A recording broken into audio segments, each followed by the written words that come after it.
সকলকে মই অনুৰোধ কৰিম আপোনালোকে এই অটৰ ছবিত মোক ভোট দি আপোনালোকৰ সেৱা কৰাৰ সুযোগ দিব।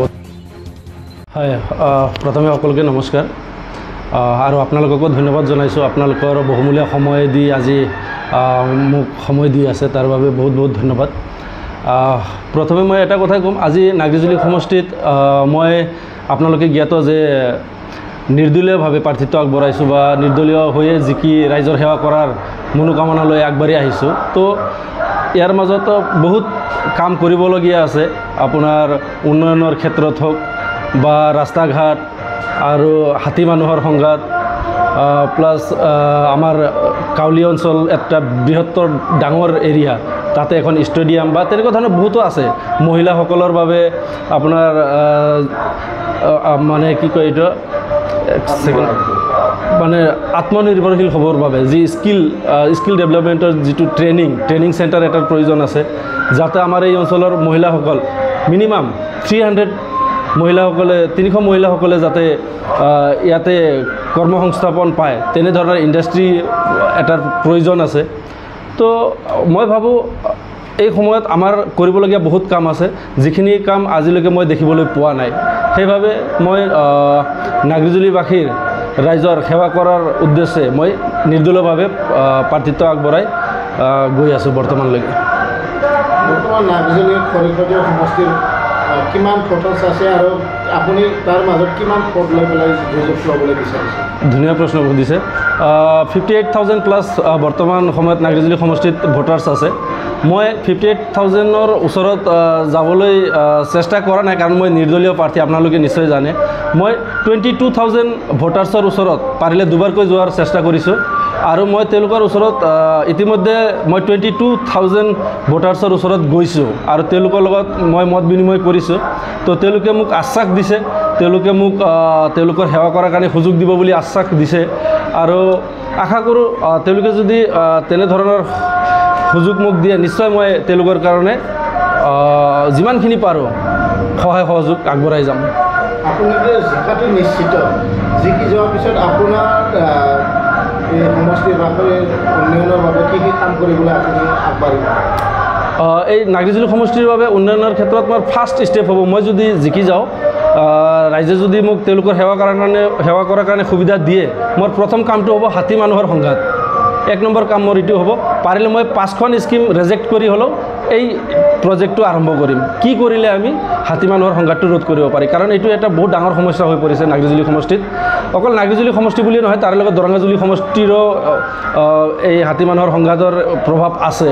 তো মোৰ 100% গুৰুত্ব থাকিব, প্ৰথম কাম মোৰ এইটোৱে হ'ব হাতী মানুহৰ সংঘাতটোৱে ৰোধ কৰা। উন্নয়নৰ ক্ষেত্ৰত কি কাম কৰিব? চাওক, উন্নয়নৰ ক্ষেত্ৰত ৰাস্তা ঘাট আজি মই ভাবোঁ আমাৰ ইয়াতে ওচৰতে নদী এখন আছে, যদি মই ইয়াৰে MCLA হওঁ, মই ভাবোঁ এসপ্তাহৰ কাম গোটেইখিনি ৰাস্তা নাগৰিজুলি সমষ্টিত যিমান কেইখন ৰাস্তা আছে, মই কোনো টকা পইচাই দিব নালাগে, ফ্ৰীভাৱে মই এসপ্তাহৰ ভিতৰত আপোনাৰ নাগৰিজুলি সমষ্টিৰ যিমান ৰাস্তা আছে গোটেইকেইটা ৰাস্তা চেনগেবল কৰি দিয়াৰ সুবিধা আছে। মই ভাবোঁ আছে, মোৰ তাত পলিচি আছে।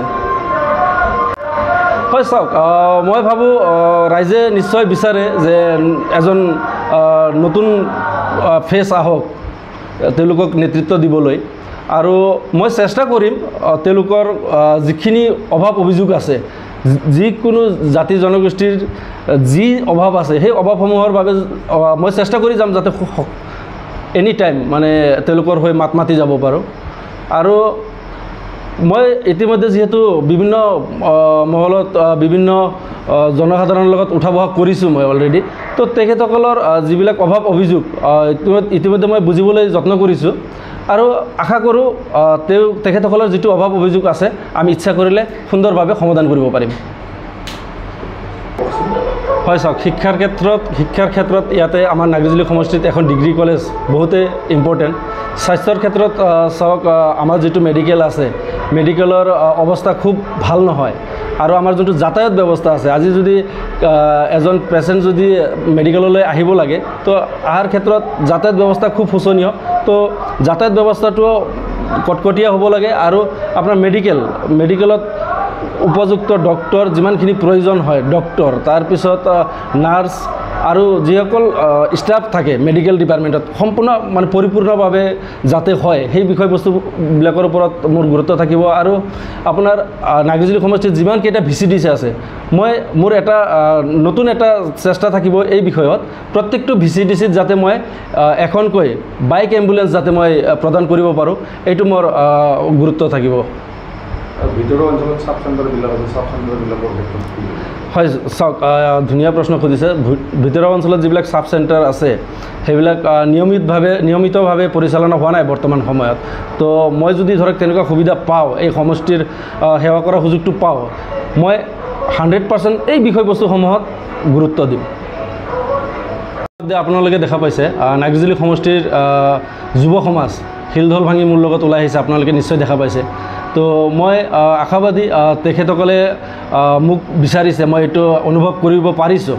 তো যিয়ে নহওক মই নাগৰিজুলিবাসী ৰাইজক এটাই অনুৰোধ কৰিম, মই যিহেতু নিৰ্দলীয় হিচাপে আপোনালোকৰ সেৱা কৰাৰ উদ্দেশ্যে আগবাঢ়ি আহিছোঁ, তো আপোনালোকে মোক এই অটোৰ ছবি, মোৰ প্ৰতীক চিহ্ন হ'ল অটোৰ ছবি, এই চিহ্নত আপোনালোকে ভোট দি মোক আপোনালোকৰ সেৱা কৰাৰ কাৰণে সুযোগ দিব বুলি মই আশাবাদী।